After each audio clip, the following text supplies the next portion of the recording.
हाय दोस्तों, YouTube channel के Pankaj student class में आपका स्वागत है। जो लासा मासा की श्रृंखला चल रही थी उसी को लेकर के पुनः आगे बढ़ रहे हैं। देखेंगे, आपको दिख रहा होगा कि दो संख्याएं 3:4 के अनुपात में हैं। यदि उनका लासा 240 है तो दोनों में से छोटी कौन है।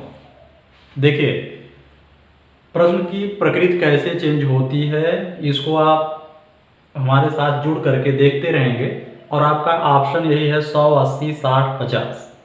अभी दिया है दो संख्याएं 3:4 के अनुपात में। जब भी अनुपातिक प्रश्न हो तो उसमें क्या करते हैं, एक गुणांक लेते हैं। तो मान लीजिए, माना जो संख्या है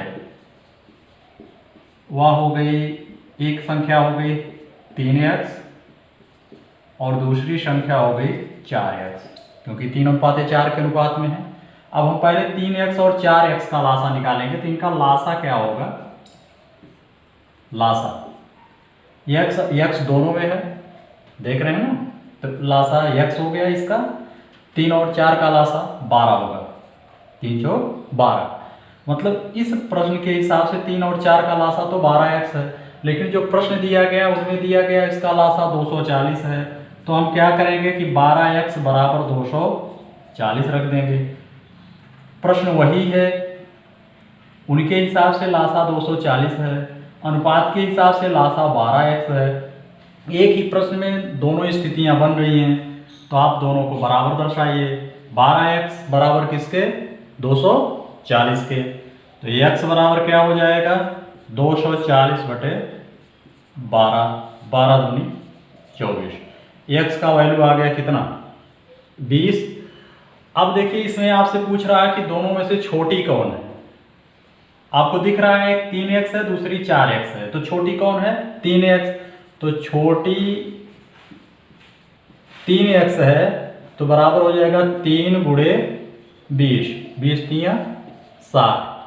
तो आंसर 60 आया। छोटी संख्या पूछा है, झटके में ऐसा मत कर देना कि जो है 20, 20 चौक 80। देखिए 80 भी दिया है, यही गड़बड़ी होती है। अगर आप चूके तो गए काम से। 80 भी है और 60 भी है, तो छोटी संख्या पूछ रहा है तो 60। अगर बड़ी संख्या पूछा होता तो 80, क्योंकि 20 चौक 80। तो आपको इस प्रकार का प्रश्न अगर मिलता है तो इसकी प्रकृति के हिसाब से चयन करके आप काम कर लीजिएगा। चलिए चलते हैं अगले प्रश्न पर। दिया गया है दो संख्याओं का मासा व लासा क्रमशः 16 व 192 है। यदि एक संख्या 48 है तो दूसरी संख्या ज्ञात करिए। इस देखिए, ये तो बहुत ही बेसिक है। इसमें करना क्या है कि 16 व 192 मासा और लासा, एक संख्या 48 और दूसरी संख्या ज्ञात करिए। सीधे आप पहुंच जाइए कि पहली संख्या गुणे दूसरी संख्या बराबर होता है लासा गुणे मासा। लासा इंटू में मासा बराबर पहली संख्या गुणे दूसरी संख्या। पहली संख्या 48 दिया है, दूसरी संख्या को सुविधा के लिए आप x मान लीजिए। लासा दिया गया है, मासा व लासा, लासा दिया गया है 192 और मासा दिया गया है 16। तो x बराबर 192 गुणे 16 बटे, आपको पता है गुणा है उस तरफ जाएगा तो भाग हो जाएगा। 16 को 16, 16 3 48, 3 को 3, 3 6 18, 1 19, 12, 3 चौक 12। तो दूसरी संख्या आ गई 64। और इसमें ऑप्शन भी दिया गया था। तो देखिए, कुछ सवाल ऐसे होते हैं कि जो बेसिक अवधारणाओं पर होते हैं और रिपीट करते रहते हैं। तो जब वो प्रश्न मिलते हैं तो आप तो खुश हो जाते हो, लेकिन थोड़ा सा भी कॉम्प्लिकेटेड करता है तो आप परिश्रम करने के बावजूद भी दिक्कत में पड़ जाते हैं। तो ये स्थिति ना आए, हर टाइप का देखते चलिए। जैसे पिछला आपने अनुपात का देखा, अब आप जो है मूलभूत सूत्र पर था उसको देख लिया। अब आगे आप पाएंगे बाय द वे गुणा के बजाय संख्याओं का जोड़ दे दिया है, तब लगाना है, तब क्या स्थिति होगी। तो चलिए देखते हैं क्या स्थिति होती है।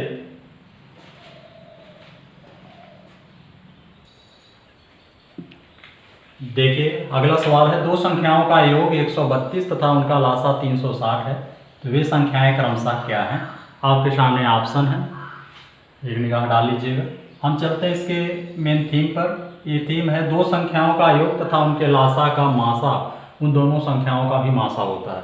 भाषा थोड़ा सा कॉम्प्लिकेटेड लगेगी, लेकिन इसको हम देख लेते हैं। दो संख्याओं का योग, तो मान लीजिए संख्याएं जो हैं, दो संख्याओं का योग 132 दिया ही है, उनका लासा 360 दिया है। तो दो संख्याओं का योग तथा उनके लासा का मासा, उन दोनों संख्याओं का भी मासा होता है। तो इसका तात्पर्य हुआ कि मान लीजिए संख्या जो है x, संख्याओं का योग आप x प्लस वाई कर दीजिए, और 132 और 360, 132 और 360 का आप मासा निकाल लीजिए। इसका मासा 12 आएगा, आप देख सकते हैं। 132 है, 360 है, गुणनखंड करके देखिएगा। चलिए थोड़ा सा ही हम भाग इससे आगे बढ़ लेते हैं इस तरह से। तो 4 से काट देते हैं, 4 तिहाई 12, 1 13 12, 4 तिहाई 12, फिर 4 9 के 36, फिर आप 4 3 से कटेगा, 3 से काट दिया 11, और ये हो गया 45। अब इसमें 11 और 45 से आगे आप बढ़ेंगे, कोई भी ऐसी संख्या नहीं मिलेगी जो दोनों से इकट्ठे कटे। तो यही तो मासा कहता है। ऐसे भी तो हम निकाल सकते हैं। तो मतलब इसका आ गया 4 तिहाई 12।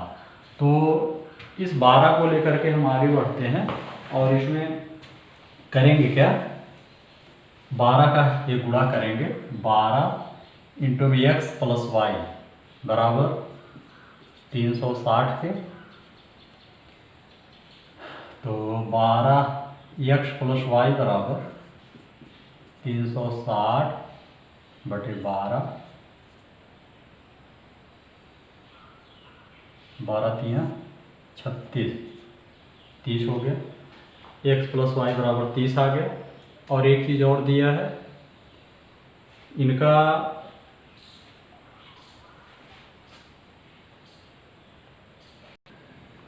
यही थोड़ी सी विसंगति हुई है। 12 एक्स प्लस वाई योग तो दिया गया 132, और रखने में जो है 360 रख दिया गया, ये गड़बड़ी है। इसको आपने 132 रखा, तो एक्स प्लस वाई बराबर 132 बटे 12, 12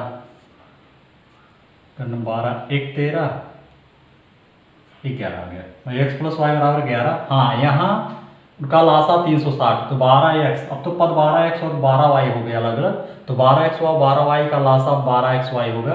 तो 12xy बराबर दिया गया है किसके, 360 के।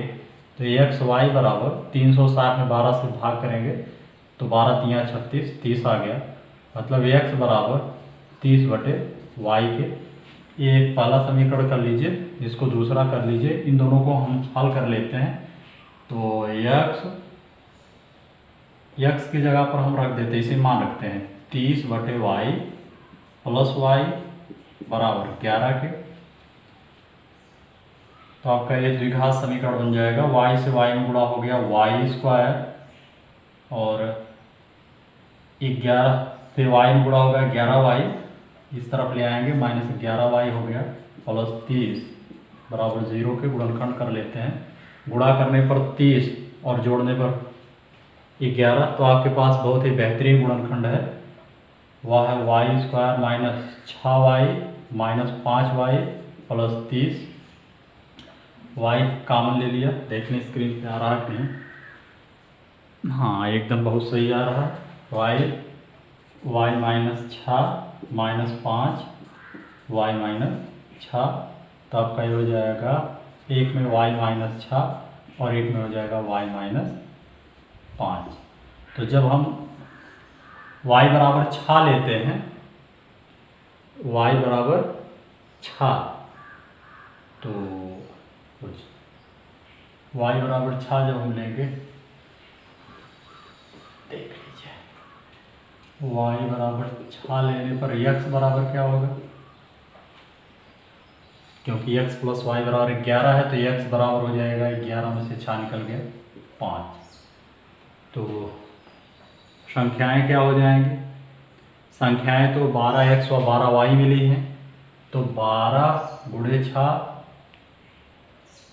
एक संख्या 72 हो गई, दूसरी 12 गुणे 5, 12 बच्चे 60, एक संख्या 60 हो गई, 60 और 72, अपना ये सही भी हो गया।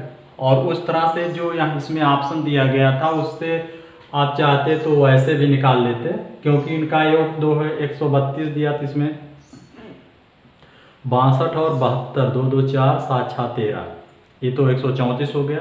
60 और 72 जोड़ेंगे 132 होगा, 72 और 70 जोड़ेंगे तो 142 हो जाएगा, 68 और 70 जोड़ेंगे तब भी। तो मतलब इसमें ऑप्शन चुनना बिल्कुल ही आसान था। कुछ लोगों का कमेंट भी आया कि तो बिल्कुल आसान है, लेकिन आप जो है बेसिक थीम समझ लीजिए कि यही है कि अगर इस टाइप का प्रश्न होगा तो इसको आप बेस बना करके ऐसे लगा सकते हैं। तो ये अपना हो गया 72 और 60।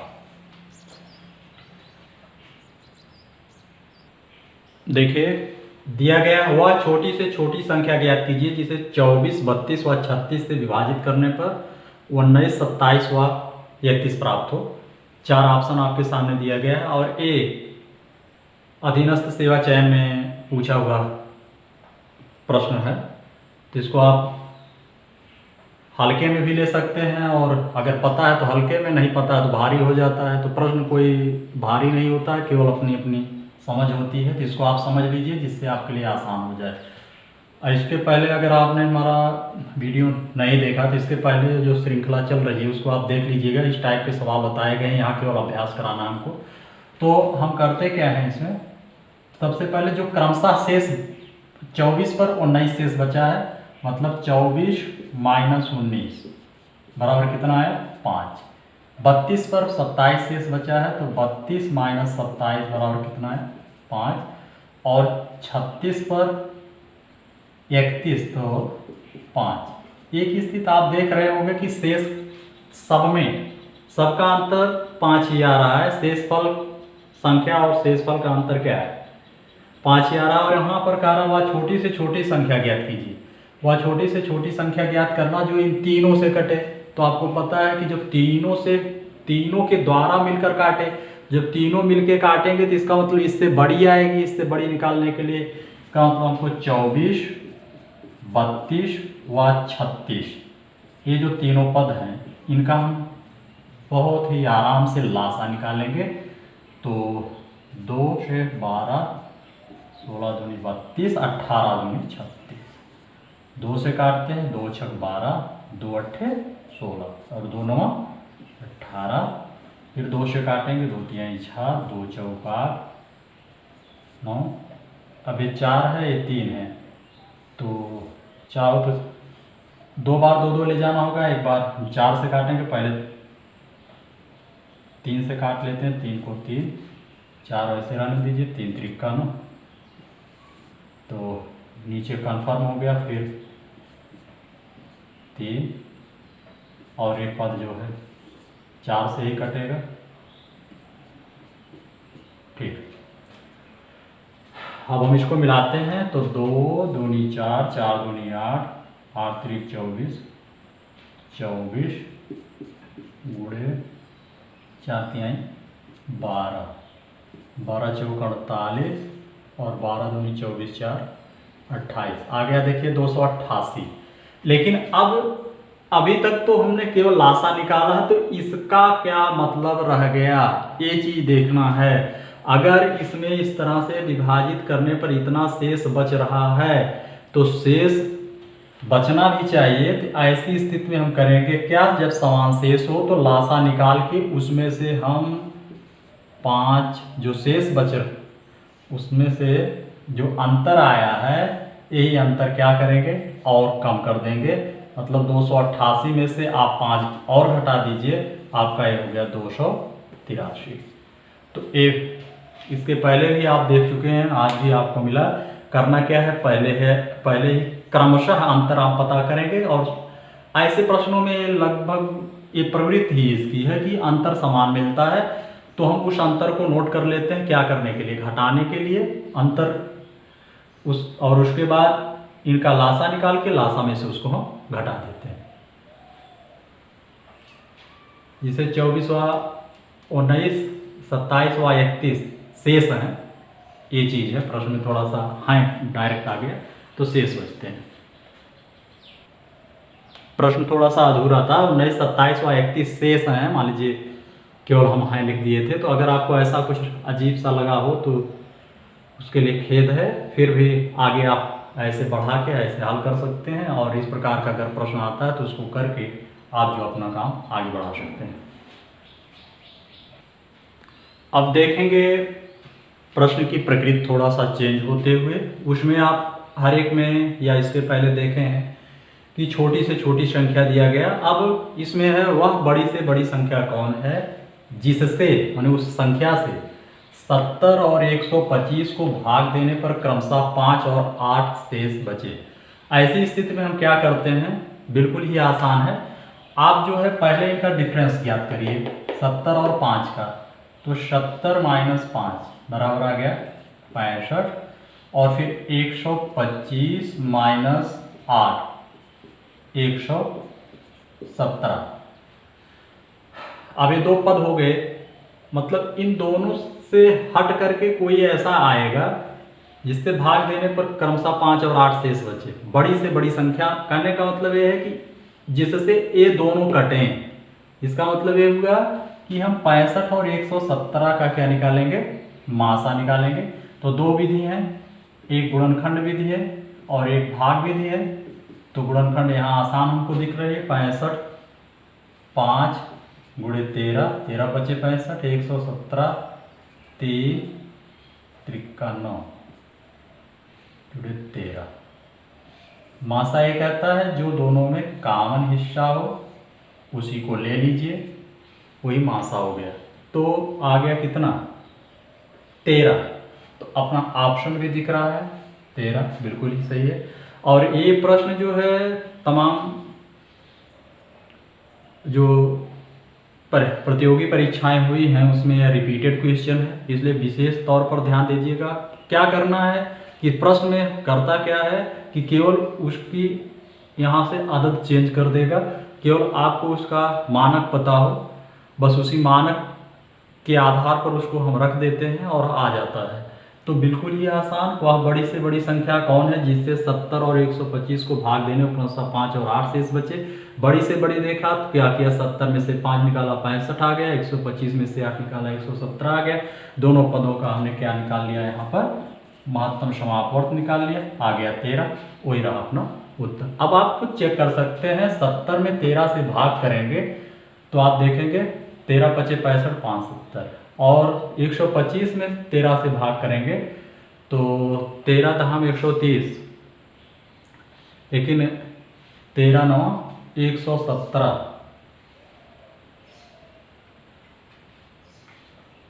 तो क्या शेष लाना है? 117, 8 शेष बचना। हम 5 के चक्कर में थे, थोड़ा सा 18 सा आया था। 117 में आप 8 जोड़ेंगे 125 हो जाएगा। तो अपना बिल्कुल ही सही है, आप दिमाग में बैठा लीजिए। चलते हैं अगले प्रश्न पर। देखते हैं अगला सवाल। वह बड़ी से बड़ी संख्या कौन है जिससे क्रमशः 260, 720 तथा 1410 को विभाजित करने पर प्रत्येक स्थिति में 7 शेष बचे?